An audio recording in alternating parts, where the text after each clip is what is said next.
Кутман күн туғандар, сіздерді каналдан көргенімден қуаныштамын.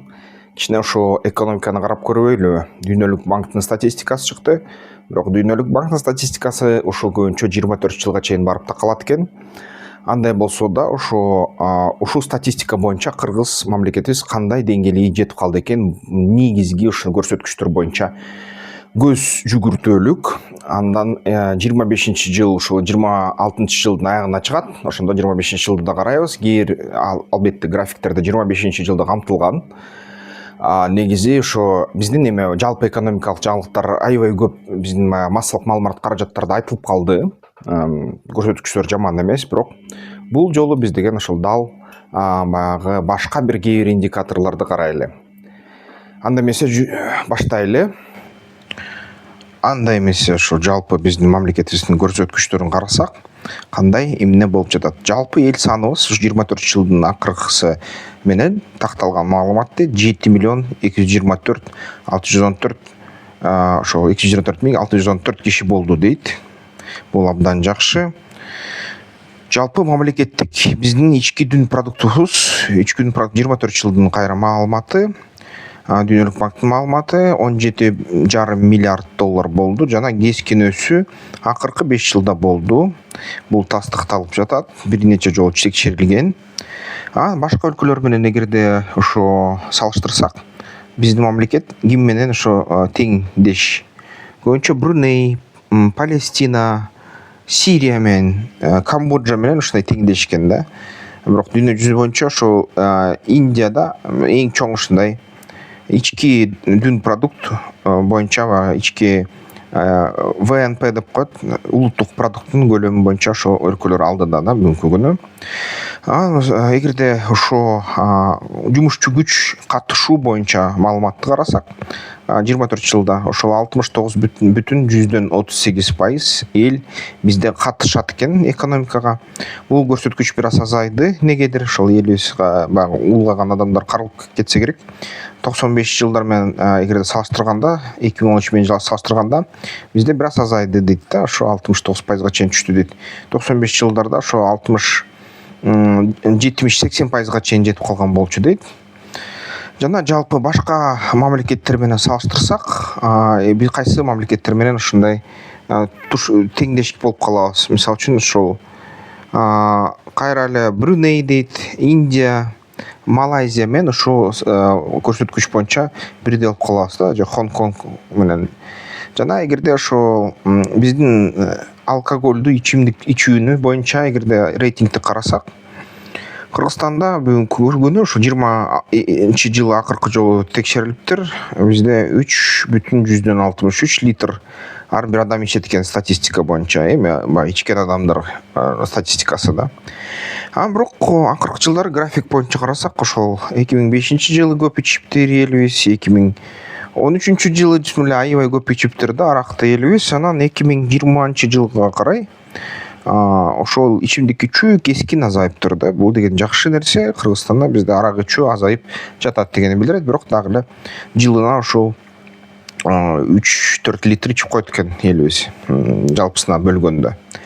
Башка мамлекет менен салыштырсак эгерде, мисалы үчүн Кыргызстан ким менен тең да, ошол жерден бизде Израиль менен тең экен, ошо алкоголь ичүү деңгээли боюнча. Жана Түндүк Корея менен тең экен, Индия менен тең экен да ушул көрсөткүч боюнча. Бирок мисалы үчүн ошол эле Малайзия арак аз ичет экен, ошол эле Бруней, Иран, Сирия аябай арак аз ичет экен. Анан аракта аябай көп Камбоджа, Таиландда ичет экен. 8 литрге чейин ошол алкоголь ичимдикти, суусундукту ичип коюшат экен да эли. Ушундай кызыктуу маалымат. Албетте бизде ошол жалпы ковид кезиндеги өлүмдөр жана 24 жылга чейин чеңейлген карасак, бизде жалпы ошол ковид жолосо коронавирус, таж вирус деп коебуз, ошондон өлгөн адамдардын саны эң көп дегенде ошо 24 жылдын ноябры менен маалыматы менен 1000 өлөт экен да, жылына 1000 киши өлөт экен. Жалпы ошо бизге ушул график ошо ковид пайда болор менен 21-жылдан баштап 22-жылдан баштап азыркыга чейин ошо 1000 кишиден өлө берет экен ковидтен. Доктурлар ошол анализ кылганда ковидтен өлдү деп айтат экен да. Ошондой нерсе экен. Башка өлкөлөр менен салыштырсак, мисалы үчүн ошо биздин мамлекет Бруней султанат, Түндүк Корея, Камбоджа менен бирдей экен кайра эле. Сирия менен бирдей экен, Палестина менен бирдей экен, Израиль менен бирдей экен да. Ошондой аякта деле ошондой экен. Мисалы үчүн Таиландда көбүрөөк өлөт дейт, Малайзияда, Иранда, Индияда көбүрөөк өлөт дейт ошол.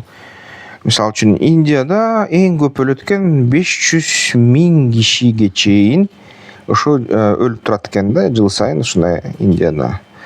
Кыргызстан мисалы үчүн кичинекей ошол жаш балдардын төрөлгөндө өлүп калгандыгы, чарчап калгандыгы ал боюнча мисалы үчүн биздин мамлекетте мурун ушул 80-жылдары 8% элдин 8% төрөлгөн ымыркайлар чарчап калчу экен да. Азайды бескин бүгүнкү күнү ушул 1%дан бир аз ашыгыраак болуп калат, 1,5-1,2, 1,3% болуп калыптыр да. Бул чоң жетишкен деп эсептейм. Бул деген демек ымыркайлардын көбү аман калат экен да ошол төрөлгөндөн кийин. Бул медицина өнүктүү десек болот.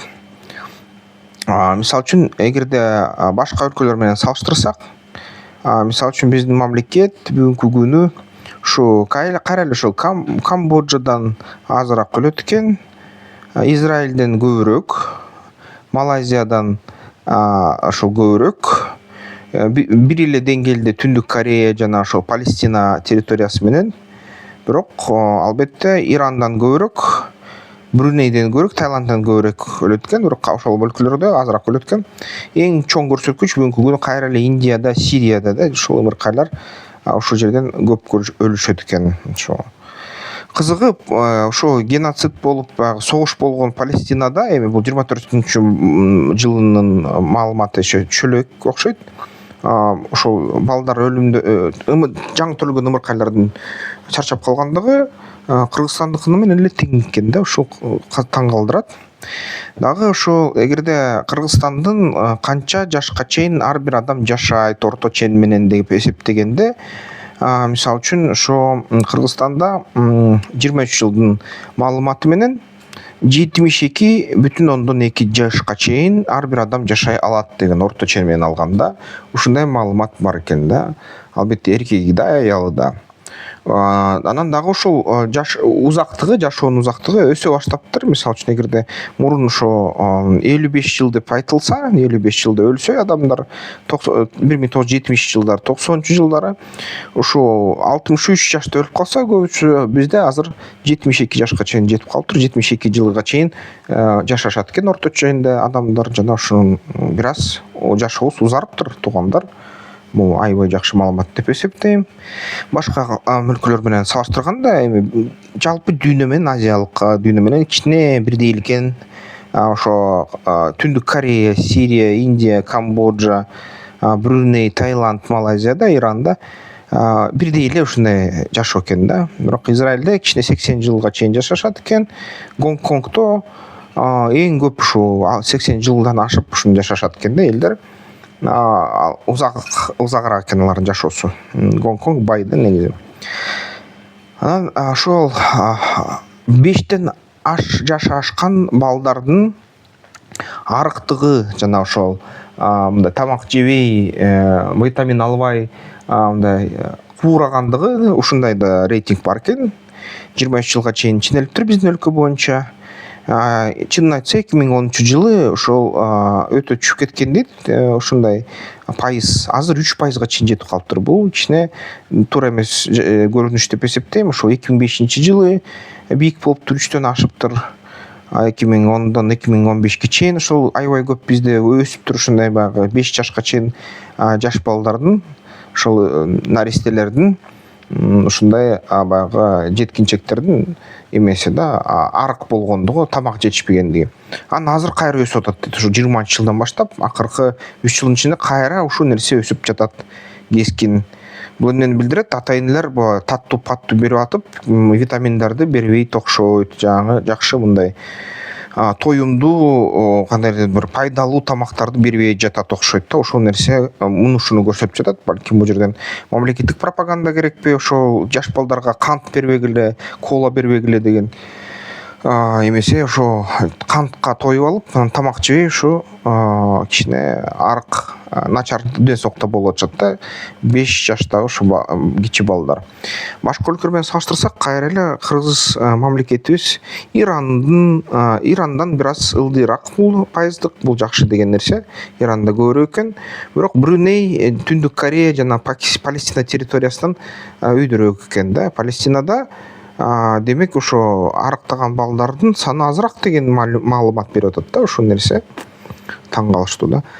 Албетте эгерде карасак, ушул Иранда, Таиландда, Камбоджада, Малайзияда, Сирияда, Индияда ушундай 5 жаштан баштап витаминди жетиштүү түрдө албаган жаш балдардын саны өтө көп экен да. Ошо мени да таң калтырып жатат. Туята. Бул бир топ эле мындай туура эмес көрсөткүч деп эсептесек болот. Эгерде мисалы үчүн кыз эркегин карасак, негизи жалпысынан тең эле экен да. Жаш балдар кызы дагы, эркеги деле ошо бизде коланы ичип алып, ошо тиешелүү витаминдүү тамактар жебей жатыптыр да. Ошол нерсени билдирет. Эгерде ошол эле көрсөткүчтөрдү ошол кыз бала менен салыштырсак, Индияда кыздардын арасында азыраак экен, эркектин арасында көбүрөөк экен витамин жетишпегендиги. Камбоджада да ошондой, Малайзияда да, бирок биздин мамлекетте мисалы үчүн ошо тең эле экен да. Джини индекс дейт. Бул деген байлыктын өлкөдө тең бөлүштүрүлгөндүгү ошону көрсөтөт. Мындай да, эгерде Джини индекс 0 болуп калса, бул абдан жакшы дегенди билдирет. Бул деген калк, өлкөдөгү калайык жана эң бай адамдар негизи теңме-тең дегенди билдирет да, 0 жетсе. Демек баягы көбүнчө эл ушундай туура бөлүштүрүлгөн деген билдирет. Ушул көрсөткүч бизде 27,2 экен. Бул деген 2023 жылдын маалыматы боюнча.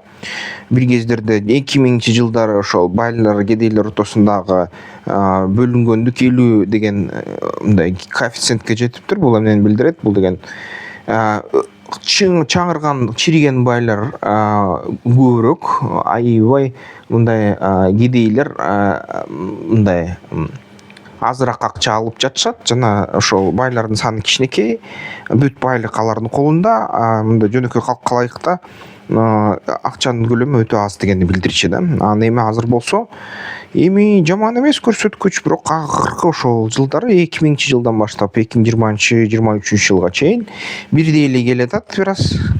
Демек баягы дагы эле ошо бул эмнени билдирет? Бул деген дагы эле бизде ошо 0 боло элек да. Дагы эле айырма кедейлер менен байлардын ортосунда чоң, жана байлардын колунда 80-70% байлыктын баары жайгашылган. Кедейлердин колунда бир 30-20% эле байлык мындай колунда да, кедей жана орто чендеги ошол класстагы адамдардын колунда. Ошону бир 0 жеткирсек биз ушу Джини индексте, анда адилеттүү ком болобуз да. Башка мамлекеттер менен салыштырсак, эми биздеги элдей эле ошо биздин мамлекет Сирия, Индияда эле, бир аз Таиландтан биз жакшыраак, биздин көрсөткүчүбүз Ирандан жакшыраак, Палестинадан, Израилден, Малайзиядан жакшыраак. Ошо Палестина, Израиль, Малайзияда байлар кичине көбүрөөк акчаны колуна кармап ишкен, бирок анчалык эле чоң айырма жок да. Демография боюнча бизде ушул fertility rate деген түшүнүк бар. Бул деген төрөт ошо көрсөткүчү деген. Бизде 23 жылы ушул нерсе өтө түшүп кетти. 2,7 болуп калыптыр да. Мисалы үчүн калк качан өзүн көбөйтөт жана тең салмакта кармап турат, качан 3 деген көрсөткүч болгондо да, 3 деген көрсөткүч ар бир үй бүлө 3төн бала төрөш керек деген сөз. Мисалы үчүн Кыргызстанда бул нерсе негедир түшүп баратат да. Бул өтө коркунучтуу нерсе. Мисалы үчүн 70 жылдары бир үй бүлө 5 орточо энде мындай орточо алганда баланы төрөсө, 80-жылы ошол 4 бала болуп калды. 80-жылдан 90-жылга чейин ушундай 4 баладан төрөп жаткан. 90-жылдардан баштап 3 баладан, 2 баладан төрөй башташты. Анан акыркыга чейин ушундай болуп жатат да. 20-жылда, 19-жылдары кайра 3 баладан төрөшчү бир үй бүлө. Азыр болсо ушу 2,7 2 баладан төрөп атышат да үй бүлө.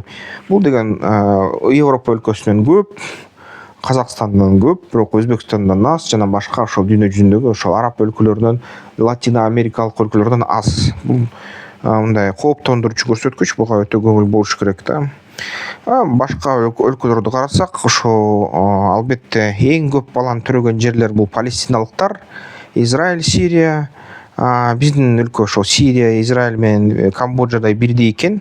Анан балдардын баягы саны азайып баштаган өлкөлөр бул деген албетте Индия, Түндүк Корея, Бруней, Иран, Малайзия, Таиланд, Гонконг, Макао. Эгерде карасак, ошо каерде эң көп калк жайгашкан десек, ошо 23 жылдын маалыматы карасак, ошол жерде көрүп атасыңар, бул бос болуп турган. Бул деген эмнени билдирет? 200 миңден аз дегенди билдирет. Бир аз агыш болуп тургандар ошо 200 миңден бир аз көбүрөөк дегенди билдирет. Кызылыт бул деген 500 миңдей дейт. Өтө мындай кызылы 1 миллион дейт. Анан такыр мындай катып калган кандай кызыл? Бул деген 1,5 миллион дегенди билдирет. Көрүп атасыңар. Эң негизги калкыбыздын саны ошол жайгашканы боюнча түштүк тарапта экен.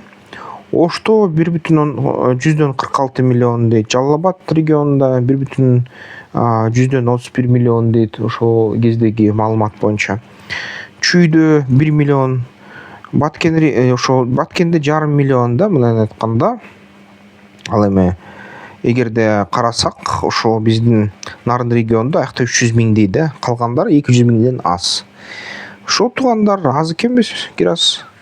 Эгерде ошо элдин көбөйүү саны ошо көбөйгөндүгү 24 жылы 1,74 болуп калыптыр. Бул деген кичине ошо элибиз кайра 90-жылдары бир токтоп калыптыр, такыр нөлгө чейин түшүп калыптыр. 90-жылдары ошо 2000-жылдарга чейин такыр мындай эл көбөйүү мындай көрсөткүчү нөлгө барабар болуп калган. Эл баягы союз урагандан кийин бала төрөбөй ошо аябай начар өзүн сезип калган окшойт. Бирок кайра азыр калыбына келип ошо 1,74 чейин келиптир да. Анан башка өлкөлөр менен салыштырсак, биздин мамлекет ушул эле баягы Палестинадан аз, Израилден көп, Камбоджа, Малайзия, Макаодон көп да, Иран, Индиядан да көп экен ошо. Албетте ошо биздин айыл жергебизден калайык ошо шаарларга көчүү маалыматы көрсөткүчү жылдан жылга өсүп баратат да. Ошо эгерде бизде мурун 70-жылдары миллионго жетпеген калк шаарларда жашаса, азыркы күндө ошо мисалы үчүн кайра эле ошо шаарларга бүгүнкү күнү ошо 2 миллион адамга чейин көчүптүр. Ал эми айылдарда дагы эле ошо 3 миллион адамга чейин, 3-4 миллионго чейин калып жатат да айылдарда. Ушуну билдирет, калкыбыз бир аз өсөр менен урбанизация жайып өтүп баратат окшойт. Бизде ошо шаарларды курса комфорттук ушундай түрдө жакшы болмок экен да. Анан башка мамлекеттерди карасак, ошо кайра ким менен мындай салыштырсак болот, биздин мамлекетти кайра эле биз Камбоджа, ушу Израиль менен тең экенбиз да ушу боюнча. Мисалы үчүн Индияда аякта көрүп атасыңар 800 миллион, 900 миллионго чейин адам айылда жашайт, жана шаарларда ошол 500 миллиондой эле жашайт да адам, ушундай экен. Жаратылыш боюнча биздин баягы уулуу заттарды чыгаруубуз ар бир адам бизде 1,47 тонна уулуу заттарды баягы чыгарат экен да. Баягы үйүн жакканда, машинесин колдонгондо, жана башка бирде от өрттөгөн, көмүр жакканда, отун жакканда же бирдемке өрттөгөндө ошондо бизде эмиссия болуп атат. Бул деген кыйла аз. мурун 90-80 жылдары өндүрүш болуп жатып 5 тоннадан чыгарып атсак ушундай ар бир адам азыр болсо ошо 1,47 тонна чыгарат экенбиз ушундай газдардан. Ошондо калктын көбөйүшүнө карабай ушундай азайтып турабыз да. Өндүрүш аз деген билдирет. Бул деген мисалы үчүн Индия менен Сириянын, Камбоджанын деңгээлиндей болуп калат да. Эң көп Бруней ошо от жагат экен, 20 тоннага чейин ар бир калк мүчөсү ошо чыгарат экен да. Энергия боюнча бизде энергия чыгаруу түшүп баратат. Бул деген аз суу болгон климат өзгөрүшүнө байланыштуу окшойт. 23 жылга чейин маалыматтарды карасак, эгерде бизде 2005 жылы 2018 жылдары 15 миллион киловатт саат чыгарсак, азыр болсо ушу 13 миллион киловатт саатка чыгарып калыптырбыз биздин гэстерибиз. Мисалы үчүн ар бир адам башына бул деген ошо 1,138 деген көрсөткүчтү көрсөтөт. Электричествону бир адам башына чыгаруу деген сөз да эми. Албетте, эгерде карасак, башка өлкөлөр менен салыштырсак, биздин мамлекет эми бир эле деңгээлде, Камбоджа менен Сириянын бир эле деңгээлде экен. Израиль көбүрөөк чыгарат, Таиланд көбүрөөк чыгарат, Тайвань көбүрөөк чыгарат, Иран көбүрөөк чыгарат, Индияда аябай чоң да, киши башына булар аябай чоң ушундай электр энергиянын көлөмүн чыгарышат экен да. Мисалы үчүн энергия колдонуу боюнча алсак, аны мисалы үчүн кандайдыр бир бензиндин эквивалентин алсак, ошол биз деген 22 жылга чейин ушинтип ченелиптир. 645 килограмм отун, ошол күйүүчү май биз кетирет экенбиз, ошо килограммдап санасак киши башына жыл сайын. Анан ошо 90-чу жылдары, 80-чи жылдарда көбүрөөк болуптур. 90 жылдарда азайган, эмки чекте ошо боюнча келатат да, бир 600-700 килограмм күйүүчү майды биз киши башына кетирет экенбиз өлкө ичинде. Бул деген кимдин деңгээли? Кайра эле Индиянын, Түндүк Кореянын деңгээли экен, Камбоджанын. Эң көп ошол кайра эле Бруней султанаты өрттөйт экен ошо күйүүчү майды, Иран менен кошо, Малайзия менен кошо. Ошо булак бул Data Commons org, Place, Country, KZ Кыргызстан, бул деген Data Commons сөзү бүт маалыматты ошол Дүйнөлүк банктан алып жатат да. Ушундай туугандар, ошол көрсөткүчтөрүбүз ушундай. Сиздерде пикирлериңер кандай? Бөлүшүп коюңуздар. Эмне кандай ойлоп атасыздар? Сиздерди кандай ойго бул маалыматтар алып барат? Негизи ошо биздин өлкөбүздүн жаман эмес деп эсептейм. Жакшы өнүгүп баратабыз, кетип баратабыз. Жолубуз мындай. Андай эмесе өзүңөрдүн пикириңерди комментарийлерге жазгыла, эмки видеолордун көрүшкөнчө. Бизнес банкери барына баштардан мурун карап ал, жол картасын жарып жолуңдай ишкердик де сенин куралың.